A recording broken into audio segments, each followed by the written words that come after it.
Star Wars. It is one of the most popular franchises of all time. For many years now, Star Wars has been beloved by many people across the galaxy. For the most part. So I just want to remember one thing. This is my own opinion. This is my own stupid opinion. If you have any disagreements on it, well, it's my opinion. And so it's probably stupid and it's probably silly, but whatever. And if you do have any questions on it, just type in the comments. I'll go more into detail on that. Alright, let's get started. Number 9. Attack of the Clones. Oh my goodness, I hate this movie. Like, I hate almost everything about it. Like, I don't even know what to put it. The romance is just boring and it's cringeworthy, and I don't even have the words for it. Hayden Christensen just has no chemistry, like no chemistry at all. I honestly blame the direction for that. And when it's not being cringeworthy, it's just being boring, and I just can't stand it. I mean, I will say, like, I think there's a couple good scenes. Like, for example, I kind of like the scene where Anakin kind of goes on the Tusken Raiders. Kind of shows that he's becoming more and more like Darth Vader, and so I guess that's kind of a good scene. But aside from that, there's really not much for me to talk about. Not much that I like anyway. So yeah, Attack of the Clones, it's awful. It's really just awful. Number 8. Revenge of the Sith. Wait, there's something problem with that title. I need some people. Can we get some work on that? There we go. That's the proper title for this thing, because honestly, that word kind of describes Revenge of the Sith in a nutshell. Yeah, a lot of people say this is the good prequel. I'm sorry, I do not think it. This was not a very good movie. Like, it should be, and here's the thing, it should be better than the previous two by premise, like by the story. But however, I cannot tell you that begin to tell you how this movie is executed in the most horrible way possible. Like, for example, the story is just told in such a sloppy fashion that it often feels like it has no idea what it's doing half the time. And on top of that, the characters just feel like one-dimensional and complete idiots.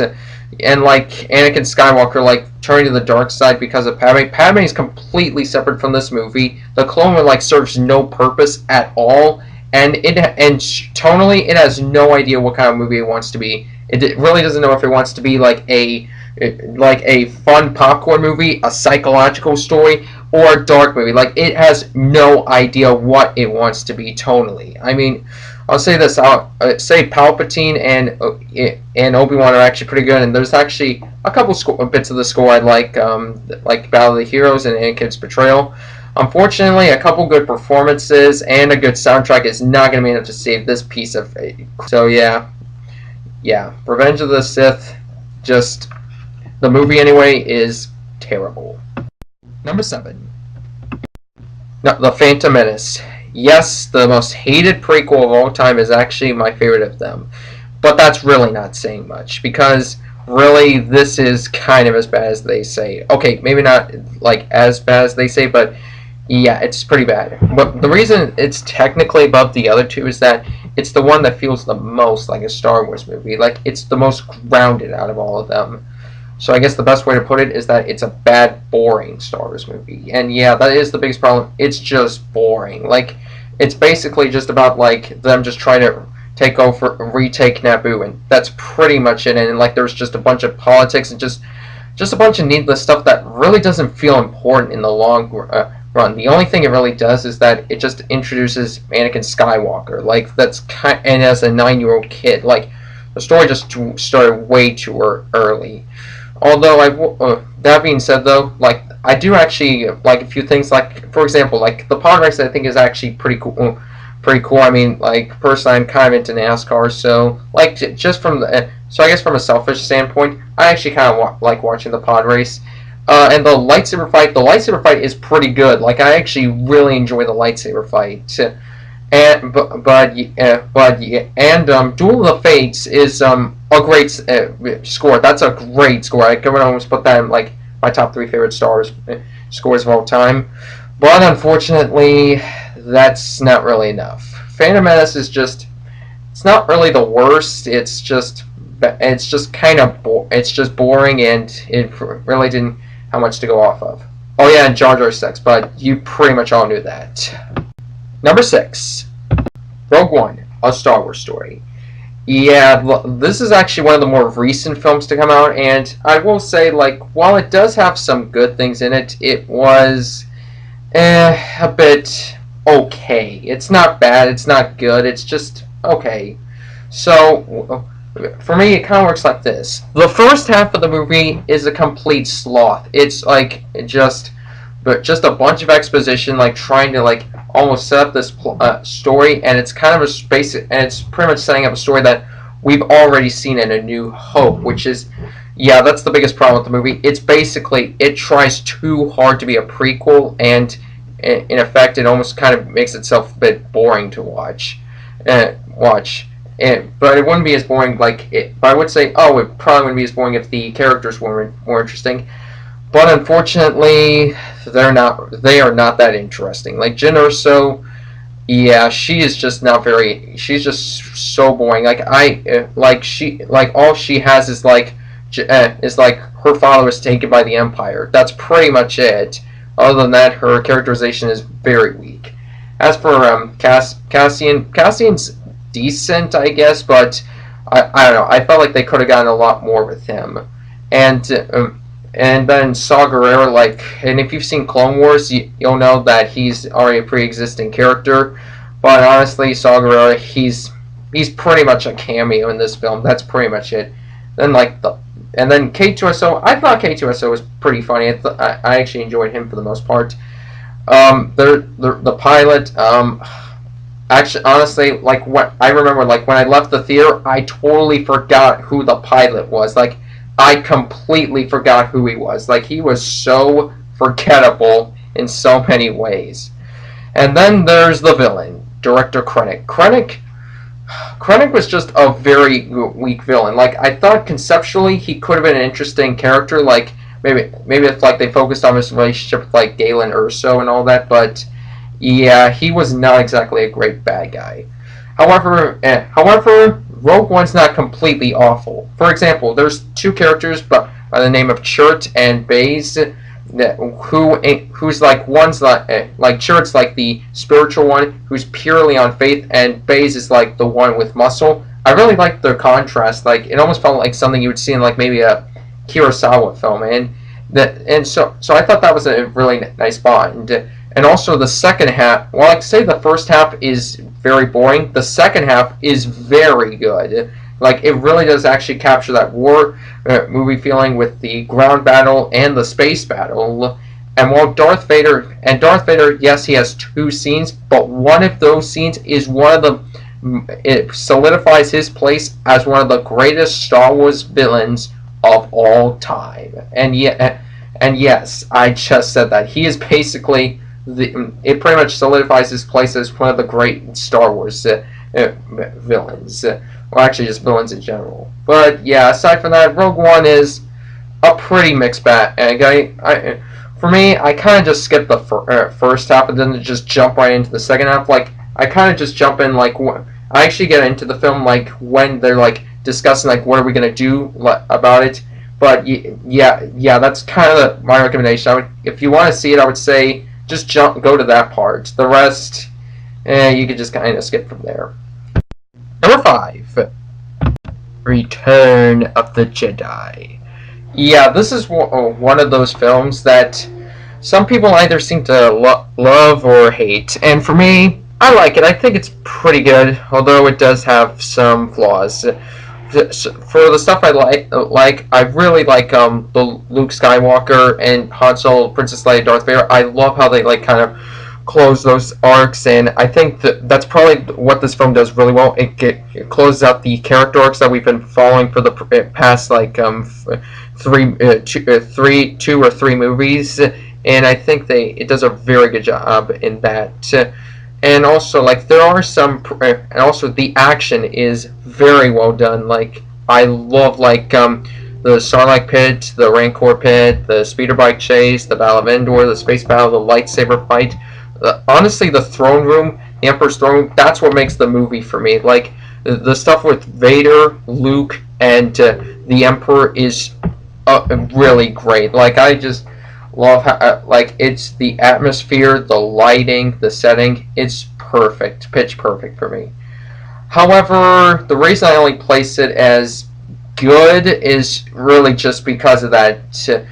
Because the rest of the film is not that is okay. It's okay. But the biggest issue for me is its structuring. Like when the film starts, it basically starts with Darth Vader like walking onto the Star Destroyer, and but then it cuts away. It's Vader's like gone for almost 30 minutes, and it just focuses on this rescue that goes on for like 30 minutes, and it's like it takes up a good chunk of the movie. So it's just like yeah, and like the Java stuff, it really does kind of feel like just one big detour. Like there's a point where you can like just get Han Solo out, but then they kind of drag it out to the point where it's just like, okay, can we finish up this segment now? Yeah. And then the storyline, also a second Death Star. Yeah, I mean, listen, like even with Starkiller base, like in Force Awakens, like people complained that I was just another Death Star, but at least that like had its that one had like its own personality and its own atmosphere. This is literally just another Death Star again, like, and that really does bother me. The fact that it's just another Death Star, and yeah, that's kind of my overall take on it. So yeah, and also Return of the Jedi. I mean, also has the Ewoks, and the Ewoks are okay. The thing is, like, I think like I like them conceptually. Like I like them like taking out the Empire, like with nature, kind of show the nature versus technology. My problem is, I think one beating up the stormtroopers, that's just a bit silly, and also they do kind of drag the film in the middle. Like the middle act of the film, it does kind of drag. Like when they're just eating them, it's just like, okay, can we speed this along? Come on. But yeah, I mean, aside from that, Return of the Jedi is good, but I will say it's more as a conclusion to the original trilogy. It does have a lot of flaws, but I still enjoy certain bits of it. So yeah, Return of the Jedi, it's a good film, it's just not a great film. Okay, speaking of detours, why don't we go on, we're about to go on a detour of our own. Because, like, for 4.5, like, I know, like, I already know, like, I'm gonna get this is gonna be, like, one of the biggest controversies in the comments section, so I would figure, you know what, I think I need to do, like, a 4.5, because, like, and the reason if you're wondering, like, why am I doing 4.5, because this is actually a book adaptation of one of the movies, and I figured, like, right here, I kind of felt like it should be, like, placed here. Right? And if you're wondering if where I would place it if I was actually doing the list, it would probably actually be at number 5. So yeah, let's get into 4.5. Number 4.5. Revenge of the Sith. Now I know what you're thinking. Wait, Revenge of the Sith? Didn't you just talk about Revenge of the Sith? Well, yeah, but not the movie I'm talking about here. The book. Yeah, if you didn't know, there was actually a book of this actually released like a year after the film came out. And I was actually kind of having a debate with one of the people in like another video, like in the comment section, like, and they kind of said, hey, you know, if you don't like Revenge of the Sith that much, like, give the book a chance. You may actually like it. So I kind of actually saw it in my library, so I was like, you know what, I'll give this thing a shot and see if it's any good. And is it any good? Oh yeah, it's really good. Like, this is actually a fantastic book. Like, and like the story of it is actually really, really good. Like you know how people say, oh, Revenge of the Sith, like, it's in Anakin's character, but it really doesn't. This one actually does. Like, this one really gets into his character, and when they do it well, they do it extremely well. Like honestly, like it makes like Anakin like such a richer character, like why he's leaving, why he's making the choices he's making, and the structuring is much better. I mean, it still has kind of a structuring part because the third part does feel a little rushed, but it's so much better structured, and it's like, and it almost kind of in a way it makes me sad because it's like people say like, "Oh, Revenge of the Sith's a good movie," and it's like, no, the book is good. The movie is trash for my money, and it's just like, no, like let's read this book. And it's just like when people ask me like, "Do you like Revenge of the Sith?" I always have to clarify, I love the book, I hate the movie, and that's honestly like a weird thing. Like it's one thing for you to hate a movie that's based on a book, but for you to like hate a movie in which the book is based on, that's kind of, I'm not sure what that actually says, honestly.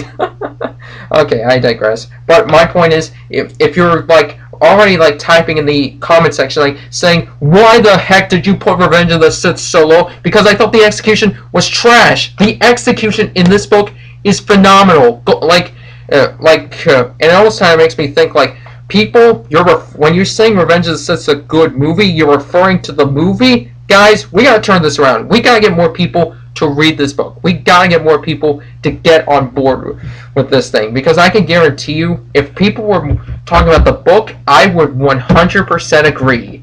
Unfortunately, as it stands, the movie, I am not a fan of it all. But yeah, that's my overall thoughts. Like, once you're like maybe done watching this video, like go read the book. Like, go read it as fast and go find it. Like, if you find a copy of it in your library or at iTunes, like, just do anything. Go read it right now. Number 4, The Force Awakens. Okay, yeah, this is, in a weird way, this has almost become one of the more polarizing films of the franchise. Like, there are people that seem to love this movie or hate this movie. I'm telling you right now. But for me personally, I love it. But I will say this, it's definitely more for character-centric, because I like stories that are a bit more character-centric, and this is definitely a very character-centric story. Yeah, so let's just jump right in. The biggest flaw with the movie is definitely the fact that it just takes too much from A New Hope, Starkiller Base. Yeah, like, that's kind of the obvious thing.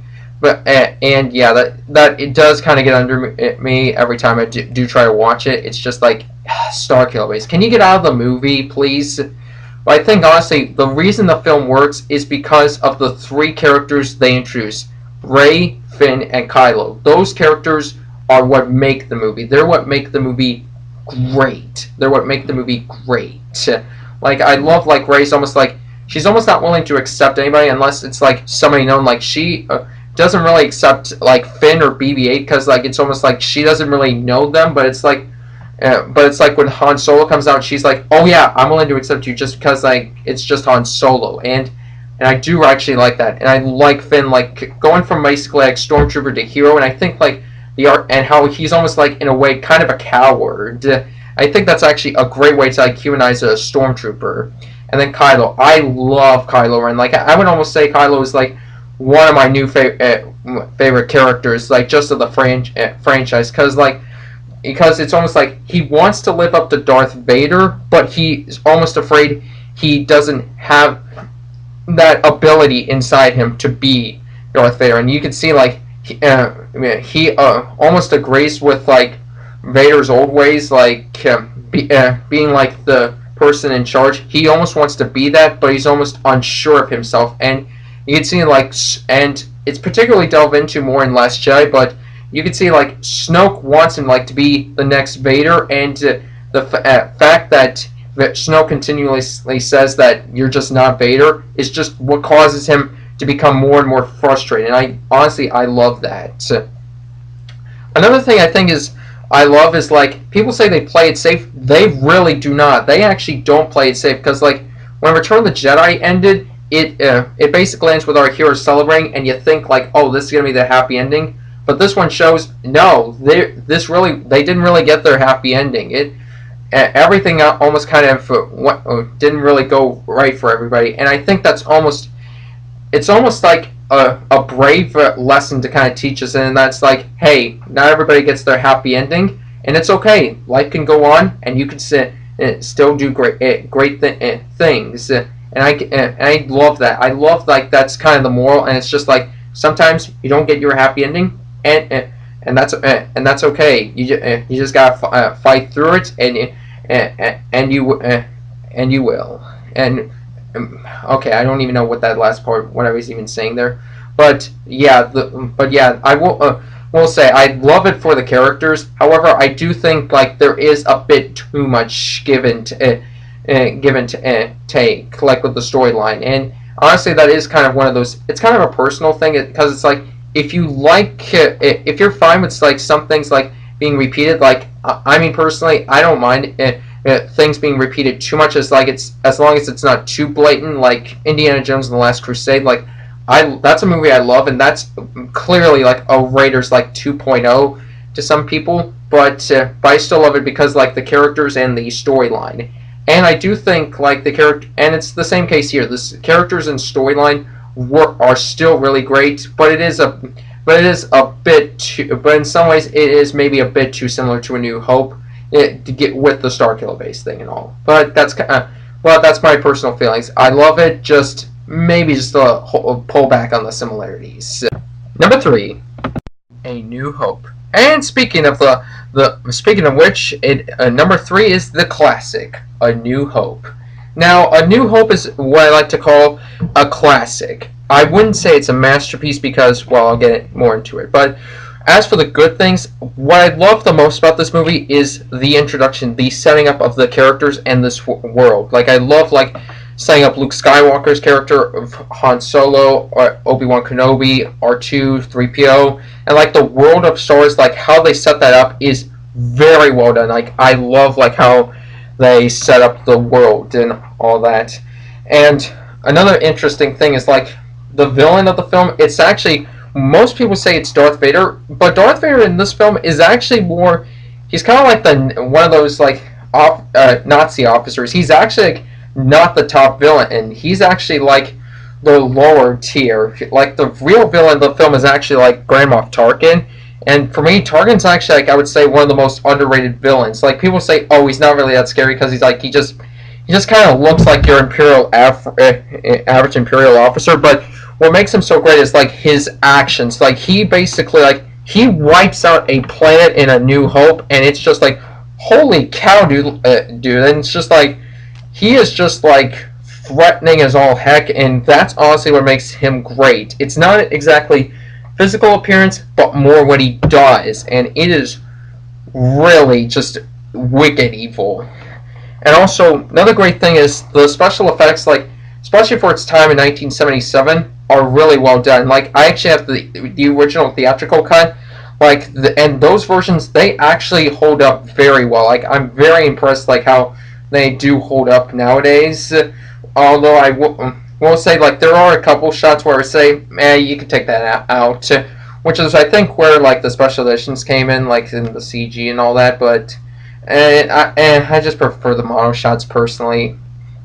And I think that is more just because the original, yeah.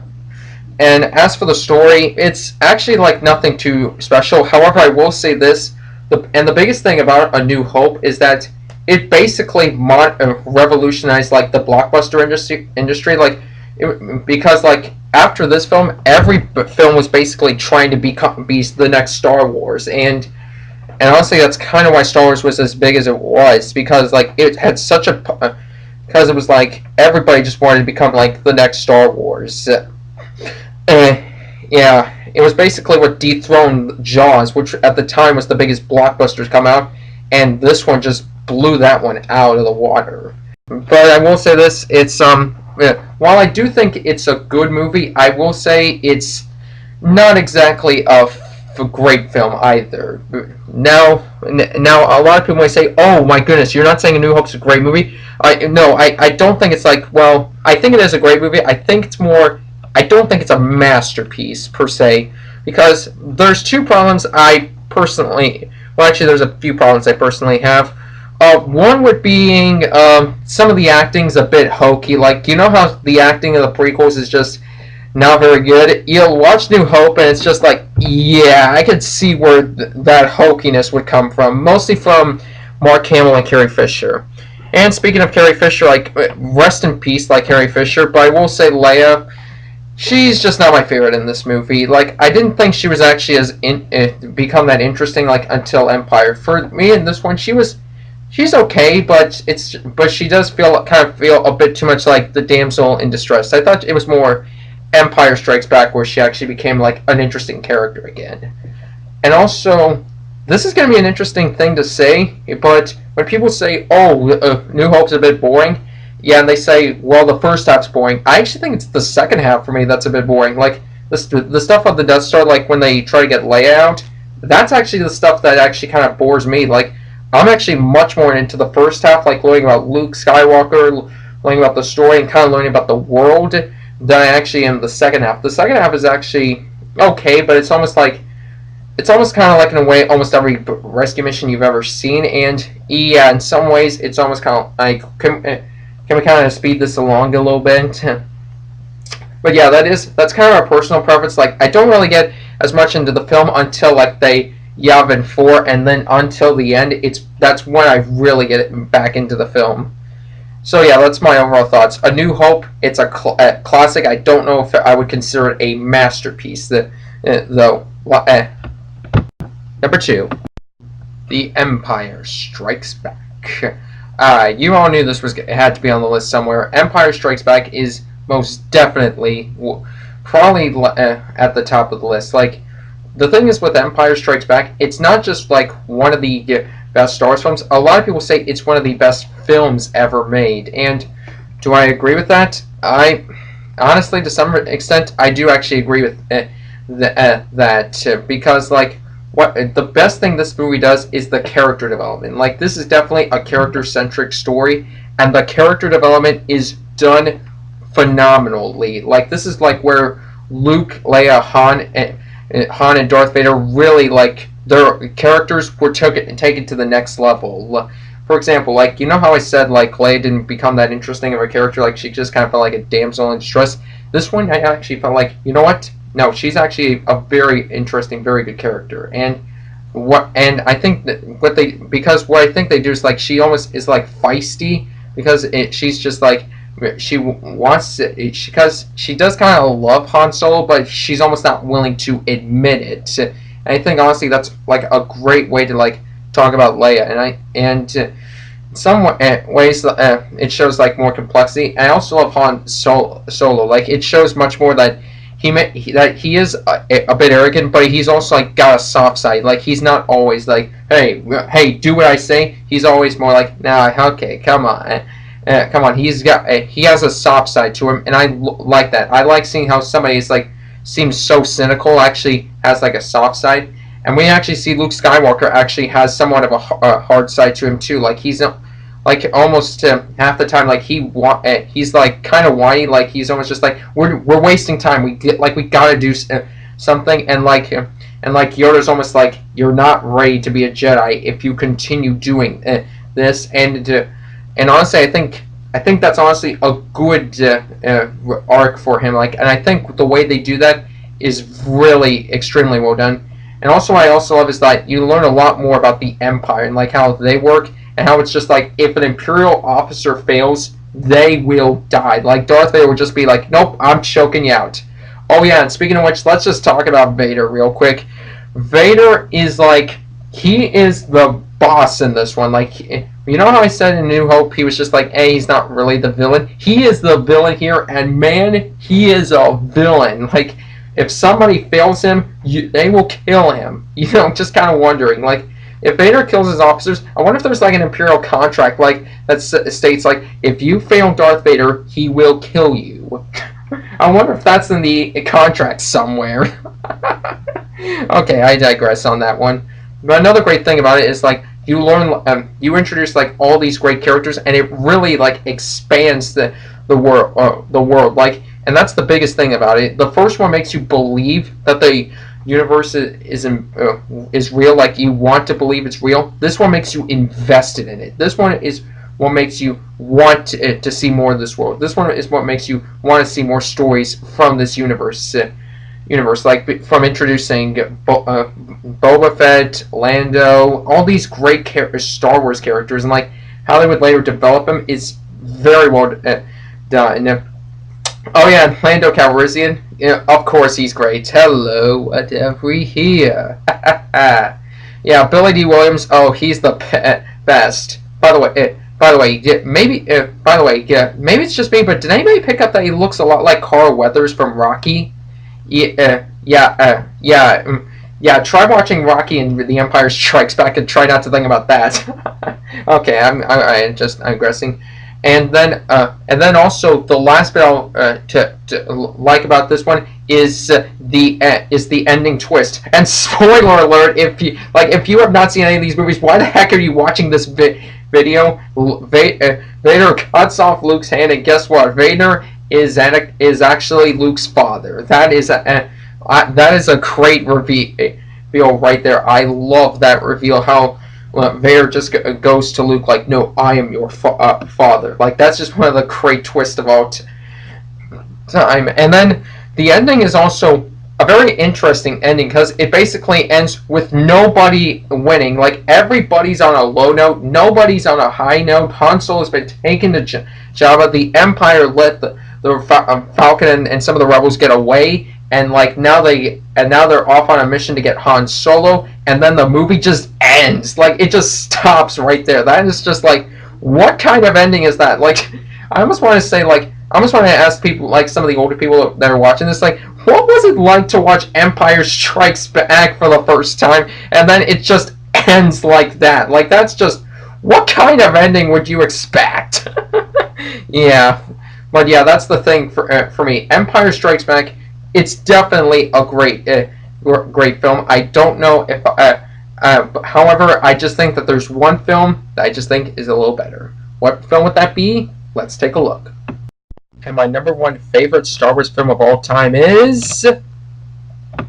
Okay, I'm actually going to be honest, I'm actually a little scared to reveal my number one, because, like, this one has been a big topic of conversation, whether it be for good or for bad. And it's honestly become, like, the most polarizing film of the franchise. So, bear with me as I say my number one choice. The Last Jedi. Oh my goodness, this is going to be a heavy discussion in the comments section. Like, I can already tell you are all going, "What? The Last Jedi's number one? What the heck? What the heck?"